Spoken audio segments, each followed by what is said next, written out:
এতিয়া কেৱল আৰক্ষী আৰু SSBৰ জোৱান তথা CRPFৰ জোৱানক ইয়াত মোতায়েন কৰা হৈছে। কেইবা শতাধিক নিৰাপত্তাৰক্ষীৰ জোৱানক ইয়াত মোতায়েন কৰা হৈছে। আৰু এতিয়া বৰ্তমান পৰিস্থিতিটো হৈছে জেলৰ সন্মুখত যিসমূহ শিল নিক্ষেপ কৰা হৈছিল সেইখিনি সময়ত ডাঙৰ বোল্ডাৰ বা ডাঙৰ শিল ইয়ালৈ নিক্ষেপ কৰা হৈছিল, দলিওৱা হৈছিল।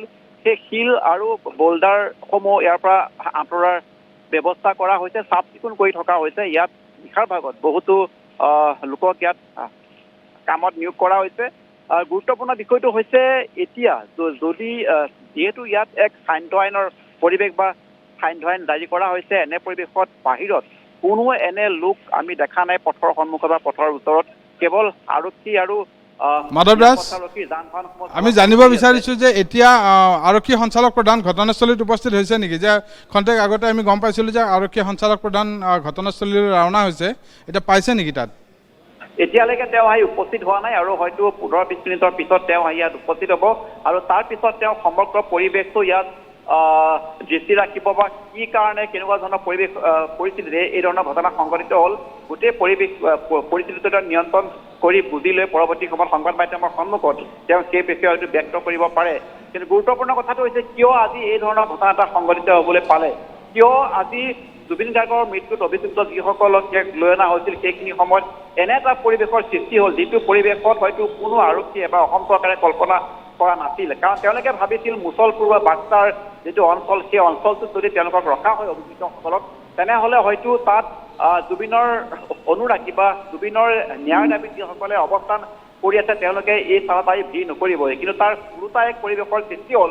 আৰু ইয়াৰ মূল কথাটো হৈছে যেতিয়া গুৱাহাটীৰ পৰা সকলো অভিযুক্তক ইয়ালৈ লৈ অনা হৈছিল সেইখিনি সময়ত সকলো লোকে কিছু সময় পাইছিল, প্ৰায় 2-3 ঘণ্টাৰ। হয় মাধৱ দাস, আজি যে আদালতৰ নিৰ্দেশৰ পিছত মুছলপুৰলৈ এই 5 অভিযুক্তক নিয়া হ'ব, এই সন্দৰ্ভত আৰক্ষী বা চোৰাংচোৱাৰ হাতত কোনো তথ্য নাছিল নেকি? মানে যেতিয়া আদালতে নিৰ্দেশ দিলে বা আৰক্ষীয়ে বিচৰাৰ পিছত যেতিয়া তালৈ স্থানান্তৰ কৰাৰ কাৰণে নিৰ্দেশ দিলে, তাৰপিছত আৰক্ষী বা চোৰাংচোৱা বিভাগৰ একো তথ্য নাছিল নেকি? সেইটো এটা ডাঙৰ প্ৰশ্ন। যেতিয়া আদালতে সেই ধৰণৰ নিৰ্দেশ দিয়াৰ পিছত তৎমুহূৰ্তত তেওঁলোকক ইয়ালৈ লৈ অনা হৈছিল বুলি কোৱা হৈছে। কিন্তু আমি যিখিনি খবৰ জানো সেই খবৰ মতে কালিয়েই মুছলপুৰ বা বাক্সা জিলাৰ যিখন জিলা কাৰাগাৰ তালৈ লৈ অনাৰ কাৰণে এটা সিদ্ধান্ত আৰক্ষী বাহিনীয়ে লৈছিল। কিন্তু সেই কালি নিশা লোৱা সিদ্ধান্তটোৰ পিছতো কিয় ইয়াত ইমান সংখ্যক বা পৰ্যাপ্ত আৰক্ষীৰ লোকক মোতায়েন কৰা নহ'ল সেয়া এক ডাঙৰ কথা। যিটো কথা আপুনি কৈছে চোৰাংচোৱা, আৰু কালি যিহেতু সেইটো কাম কৰিছিল বা সেই সিদ্ধান্ত লোৱা হৈছিল, তাৰ পিছতো কিয় চোৰাংচোৱাই সেইটো খবৰ নাপালে যে ইয়াত হয়তো সেইদৰে জুবিনৰ যিসকল অনুৰাগী তেওঁলোকে হয়তো একত্ৰিত হ'ব পাৰে। অৱশ্যে এইখিনিতে এটা কথা আহে যে হয়তো এই যিটো আজি ভিৰ, সেই ভিৰটো হয়তো স্বতঃস্ফূৰ্ত ভিৰ আছিল, হয়তো কোনো ধৰণৰ প্লেন বা আগতীয়া কোনো পৰিকল্পনা নাছিল। কাৰণ আজি পুৱাৰ ভাগতে প্ৰায় 9-10টা বজাতহে গম পোৱা গৈছিল যে সকলোবোৰ অভিযুক্তক বাক্সা জিলা কাৰাগাৰলৈ লৈ অনা হ'ব। আৰু তাৰ পিছত হয়তো স্বতঃস্ফূৰ্তভাৱে 2-3 ঘণ্টাৰ ভিতৰতে ইয়াৰ যিসকল স্থানীয় লোক, সেই স্থানীয় লোকসকল জুবিনৰ যিটো অনুৰাগী বা জুবিনৰ ন্যায় দাবীত সকলোৱে যিটো দাবী উত্থাপন কৰি আহিছে, হয়তো সকলো লোক একেলগে আহি ইয়াত একত্ৰিত হৈছিল বা স্বতঃস্ফূৰ্তভাৱে সকলোলৈকে ইয়ালৈ আহিছিল। আৰু সেয়ে হয়তো আৰু কিবা চোৰাংচোৱাৰ হাতত সেই ধৰণৰ কোনো খবৰ ইয়াত তেওঁলোকে পাবলৈ সক্ষম নহ'ল। মাধৱ দাস, এই সময়তে আৰু এটা প্ৰশ্ন আহিছে যে আজি যিটো সংঘৰ্ষ সংঘটিত হ'ল, এই সংঘৰ্ষত আৰক্ষী বা স্থানীয় লোক বা প্ৰতিবাদকাৰী বা সাংবাদিক বিভিন্ন প্ৰকাৰে আহত হ'ল, গুলীবৰ্ষণত আহত হ'ল 3জনকৈ লোক প্ৰতিবাদকাৰী। ঠিক তেনেকৈ সাংবাদিকৰ প্ৰায় 13জন সাংবাদিক আহত হ'ল শিলাবৰ্ষণৰ ফলত।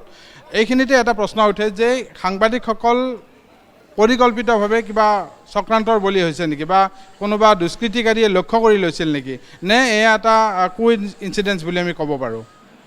হয়, সেইটো ডাঙৰ এটা প্ৰশ্ন। কিন্তু আমি যদি ভালকৈ চাবলৈ যাওঁ তেনেহ'লে যিসকল সাংবাদিকৰ গাত শিলাৰ বৰ্ষণ হৈছিল সেইখিনি সময়ত সাংবাদিকসকল আৰক্ষীৰ ওচৰতে আছিল বা আৰক্ষীৰ লগতে আছিল।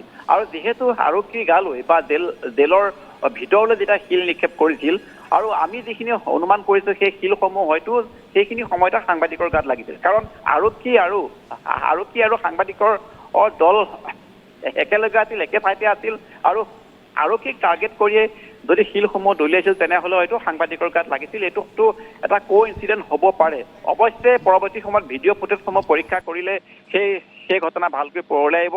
আমি জানো যে য'তেই কোনো হিংসাত্মক ঘটনা সংঘটিত হয় সেইখিনি সময়ত আৰক্ষী আৰু সাংবাদিকৰ দল সদায় একে দিশত থাকে, আৰু সেইখিনি সময়তে যদি আৰক্ষীৰ গালৈ যদি শিল নিক্ষেপ কৰিছিল বা জেলৰ ভিতৰলৈ শিল নিক্ষেপ কৰিছিল, সেই শিলে হয়তো সাংবাদিকক আক্ৰমণ কৰিব পাৰে। সেয়া কিন্তু হয় মাধৱ দাস, আমি ধন্যবাদ জনাইছোঁ আপোনাক।